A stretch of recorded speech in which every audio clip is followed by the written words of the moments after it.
Bienvenue dans Pêche Passion. Aujourd'hui, au large des côtes de la Manche, sur les hauts fonds de l'archipel des îles Chausey, un animateur du comité des pêcheurs amateurs Grandvillais vous emmènera pêcher la dorade, la roussette et le lieu. La recette de la semaine, Jean-Pierre Gire va donner des idées à ceux d'entre vous qui se seront consacrés à la pêche à pied. Il va leur montrer comment faire les pailles au crabe. Le port de Granville est entre autres un très agréable port de plaisance sur les côtes de la Manche. Les amateurs de pêche en mer peuvent y pratiquer à loisir leur sport favori, tant dans les installations portuaires qu'en surfcasting sur les plages avoisinantes, ainsi bien sûr qu'en bateau, en pleine mer, en pratiquant la pêche aux alentours des épaves ou sur les hauts fonds.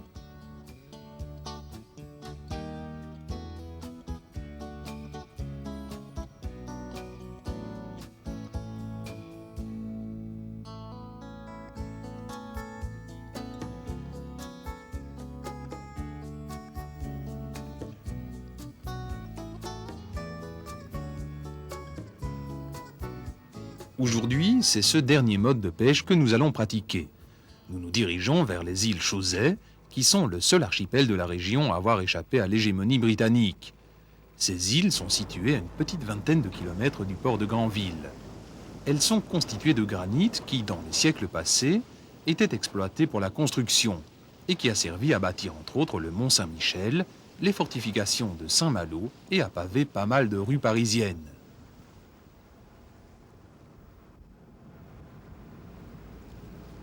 La pyramide que l'on peut voir sur l'île sert à délimiter 4 zones de pêche réservées aux pêcheurs professionnels des alentours.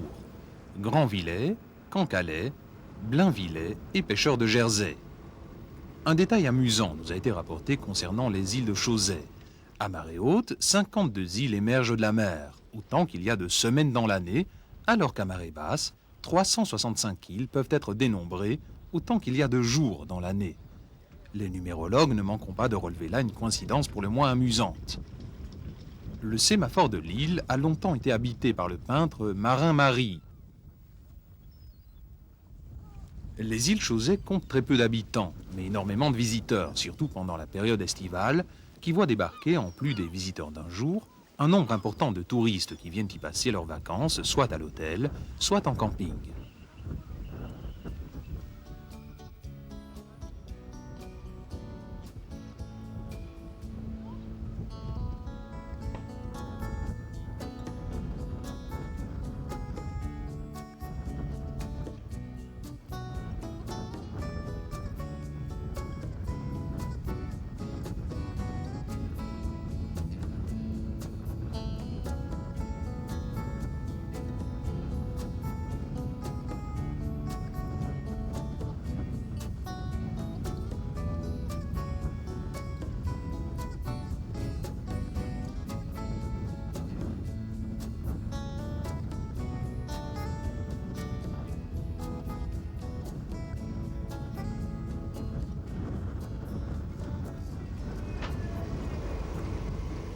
Compte tenu des circonstances atmosphériques, c'est-à-dire d'un vent assez fort, nous avons décidé de nous abriter et de mouiller dans une crique au nord de l'île principale.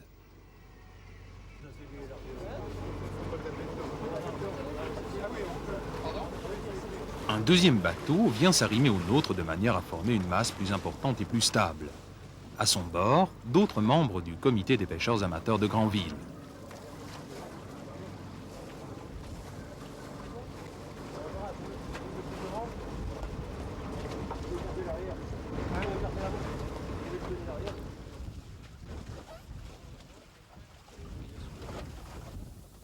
Bien, maintenant, on va faire un essai de pêche à la dorade. Alors pour la pêche à la dorade, c'est une canne qui mesure 2,40 m de long à peu près, qui est très sensible, avec un moulinet qui contient environ 200 mètres de 40 centièmes, ce qui est largement suffisant pour pêcher la dorade.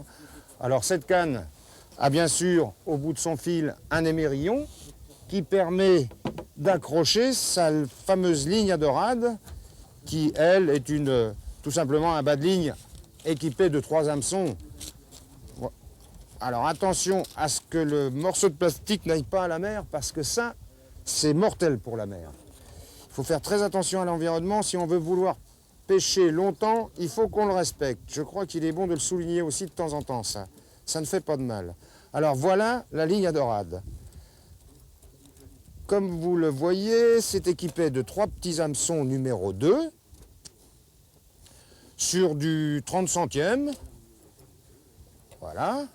Le plastique dans la poche pour pas que ça tombe à la mer. Alors voilà, on va attacher le bas de ligne à dorade au bout de la ligne qui est munie d'un émerillon, prêt à pêcher. La ligne à dorade, on la démêle.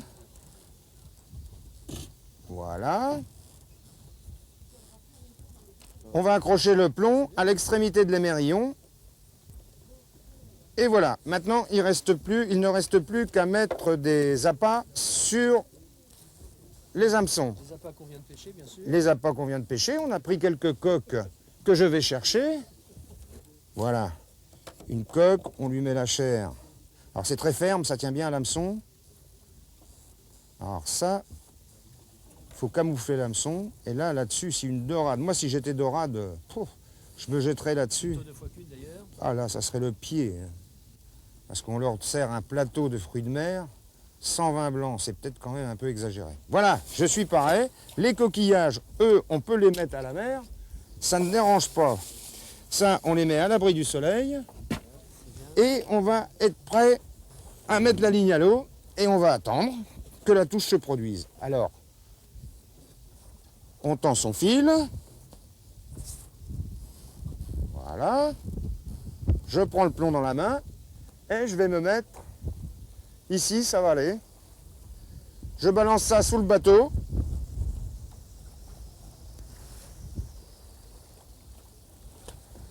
Et je laisse aller au fond. Je donne un tout petit peu de mou dans mon fil pour que ça fasse un petit peu un ventre dans ma ligne, si bien que le poisson, comme ça, ne sentira pas de résistance quand il va venir manger les appâts. Voilà, ma ligne est tendue et je vais la poser dans le porte-canne.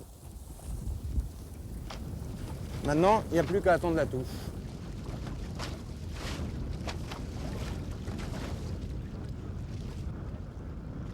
Bien, je vais vous faire une préparation qui est superbe. Enfin, la préparation est déjà faite, mais le tout, c'est de la mettre à l'eau, etc.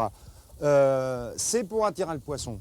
La recette, c'est simple. Du maquereau, un peu de sèche, de la sardine. Et puis, ma foi, c'est tout, c'est déjà pas si mal. Alors, à l'intérieur, pour alourdir le sac, je mets carrément 2 plombs d'1 kilo. Hop, ça baigne. Regardez ça, c'est parti. Là, je vais pas aller vous les chercher pour vous montrer comment ils sont faits. Parce que je vais vous dire une chose, j'ai pas envie d'avoir les mains qui sentent trop le poisson. Surtout que je vais boire l'apéritif tout à l'heure. Alors maintenant, une petite tresse, on ferme le sac. Faut pas hésiter à fermer ça et on rabat encore une fois par-dessus. Parce que quelquefois, un congre peut être tenté, un gros congre peut être tenté et il vous dévore le sac. Hein. Ça mord. Eh ben c'est pas grave. On va attendre. Il y a une touche, tu la remontes.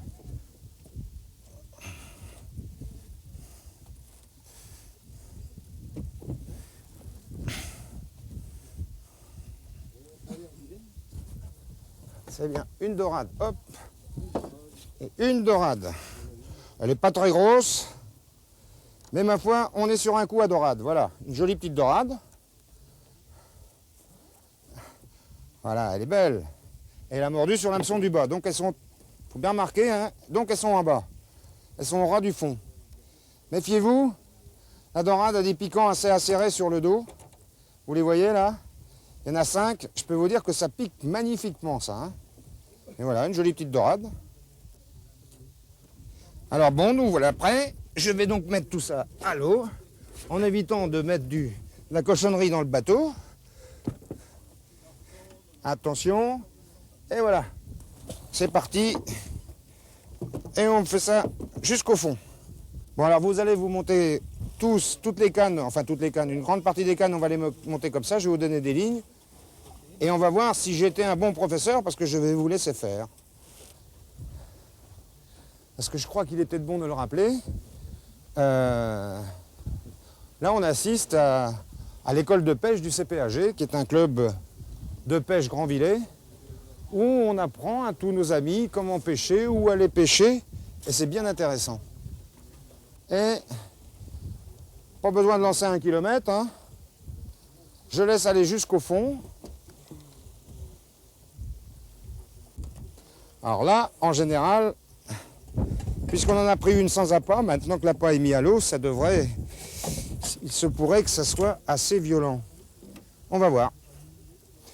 Alors, avec votre permission, les gars, je vais sortir un petit peu d'eau pour me laver les mains. Alors, descends sur la plage arrière pour la prendre. Et fais gaffe, hein, c'est la chetrouille, ça. Hein. On va pas arrêter, là. Hein.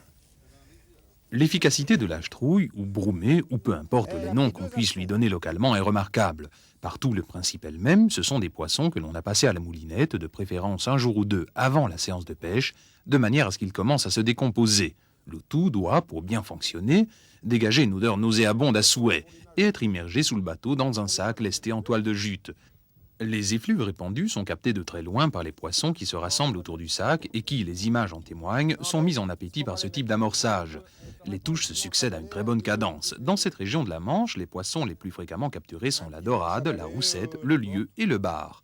Il arrive qu'on y capture des raies ou des congres, mais c'est beaucoup moins courant. Alors, je ne sais pas si vous le savez, mais ce que j'ai mis au bout, c'est un morceau de dorade.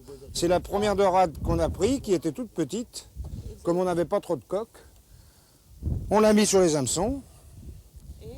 Et les dorades sont cannibales. Voilà une découverte. Ah, qu'elle est bonne.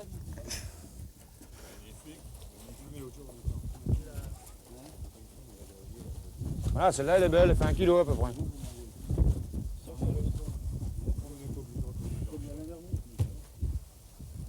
Là, celle-là, elle fait 1 kilo. C'est un gros poisson, là. Là, on a un très gros poisson, là. On a un très, très gros poisson, là. Non, c'est pas un bar, mais c'est... Il n'y a pas d'épuisette, c'est bien dommage. Il y a une épuisette, là? Alors, attends. Attendez, vous permettez? Oui, ah oui, Oui. parce que là, il pèse. Hein. Là, franchement, Non, ça, c'est une raie, ça. Non, c'est baisé, ça. Ça, c'est une raie.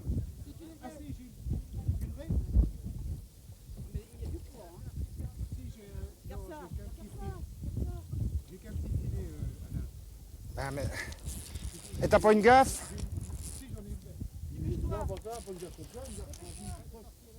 Elle a lâché.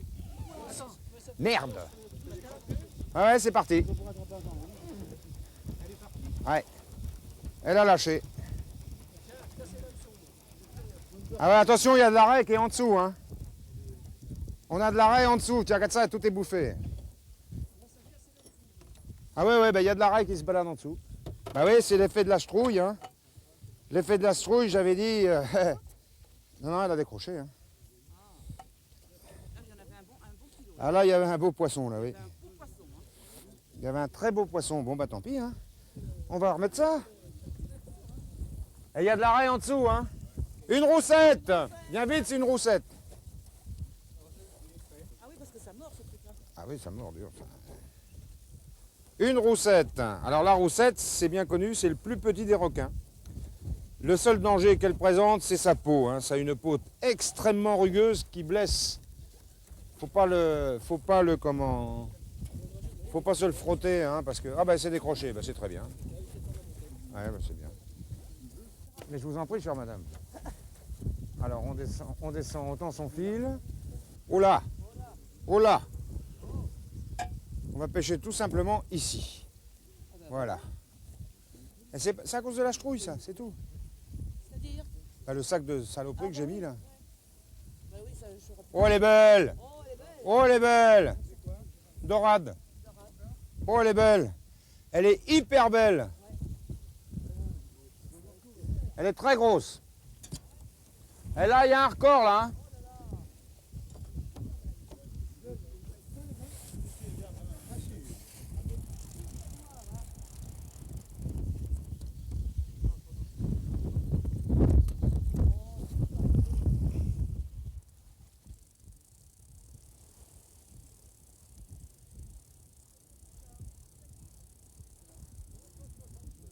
Hein? 1 kilo, ouais.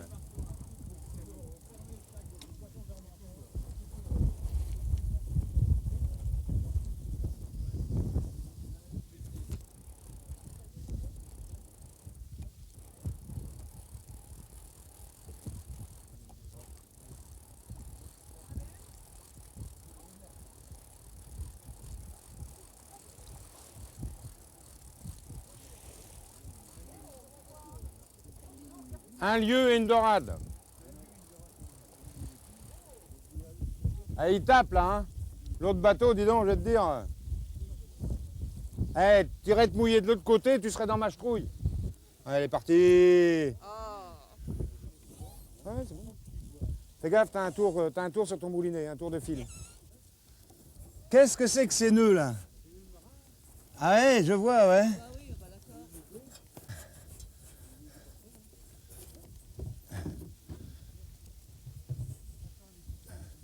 Non, parce que si jamais on a... Voilà, Je te signale. tu la ramènes tout doucement. Ça, on va virer ça.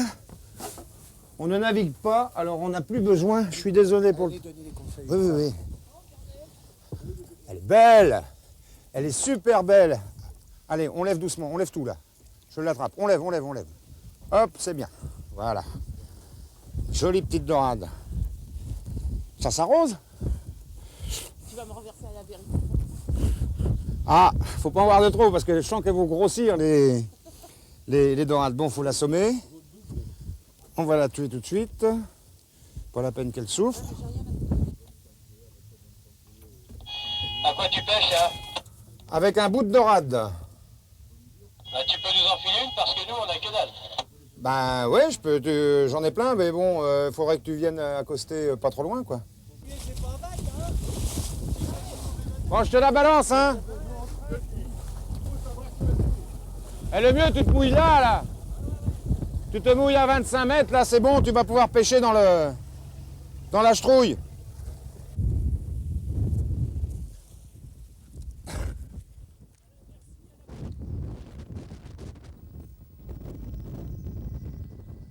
Le temps se gâte. Le vent a forci, on annonce des creux de 3 à 4 mètres.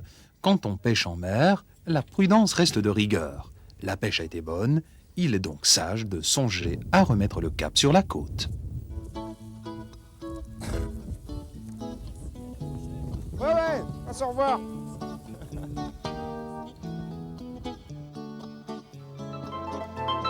Jean-Pierre Gire, un des toqués de Normandie, vous montre une manière originale de préparer la chair des crabes que vous ne manquerez pas de ramasser cet été. Bonjour, je m'appelle Jean-Pierre Gire. Aujourd'hui, je vais vous présenter le paille au crabe. Pour ceci, il me faut 2 araignées, des carottes, céleri, échalotes pour le beurre blanc, vin blanc, vinaigre et beurre. Je prends les araignées que je vais cuire à l'eau bouillante salée pendant un quart d'heure.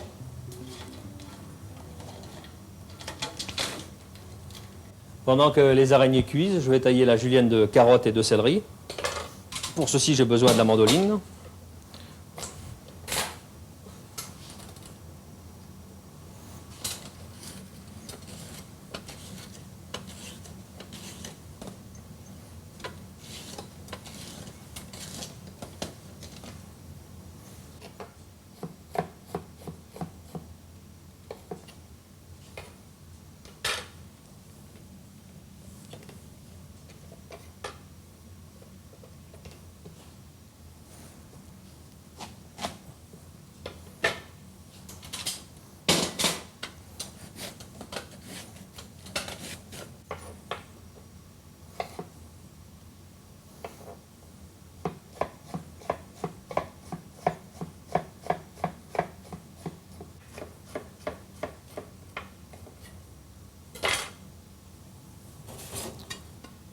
La julienne est finie de tailler. Alors, ce sont des bâtonnets fins d'une longueur d'une cuillère à soupe. Je vais la cuire à l'anglaise, c'est-à-dire à l'eau salée. Donc, je cuis à l'eau bouillante salée les carottes et les céleris taillés en julienne.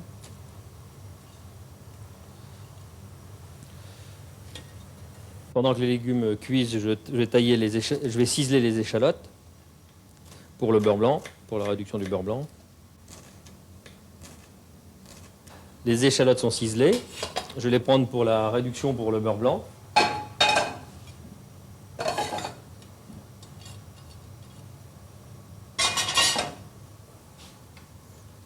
Bon, pour le beurre blanc, j'utilise du vin blanc et du vinaigre, du vin blanc sec et un peu de vinaigre. On laisse réduire à sec.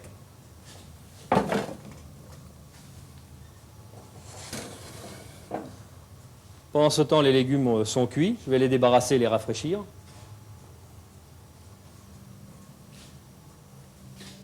Les légumes sont rafraîchis.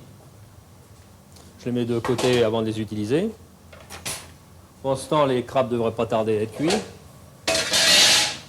Bon, les araignées sont cuites. On va les laisser rafraîchir.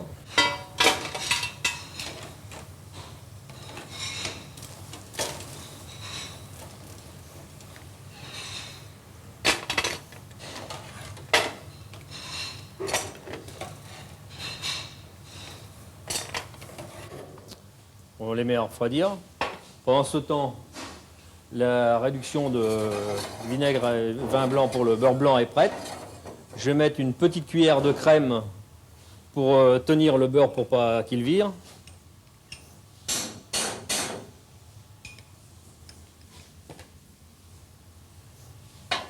Et je laisse réduire encore un peu.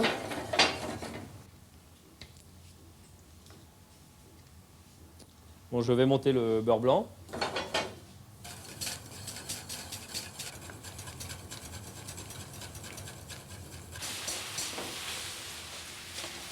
Le beurre blanc est monté, je vais maintenant l'assaisonner.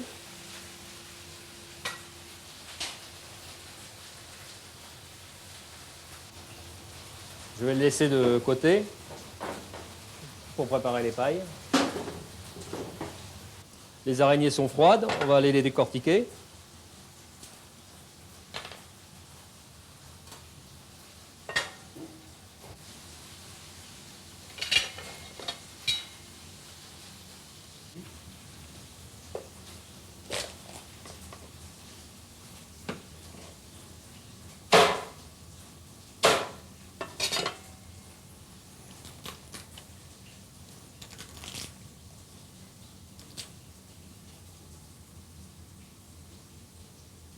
On enlève la chair de l'intérieur de chaque cavité.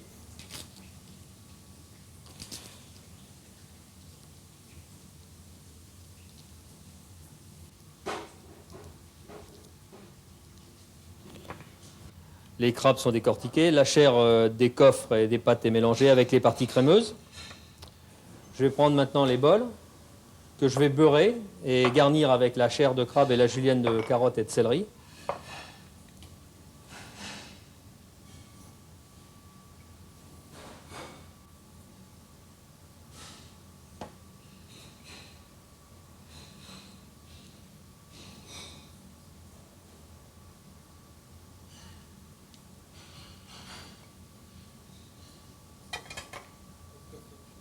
Après la couche de julienne de carottes et de céleri, je mets la chair de crabe. Faire attention qu'il n'y ait pas de morceaux de carcasse. C'est pas très agréable sous la dent.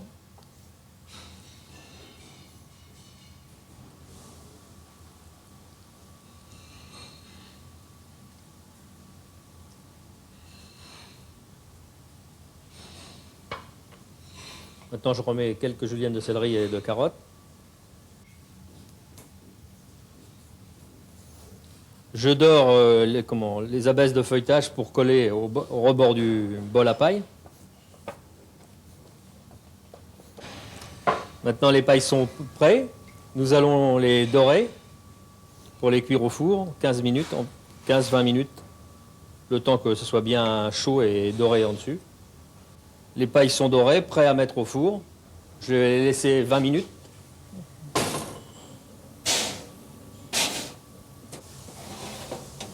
Les pailles sont cuites.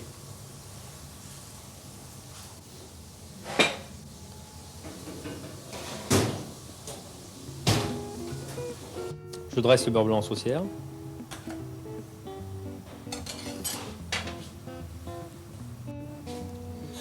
Le beurre blanc est dressé, le paille est prêt, bon appétit.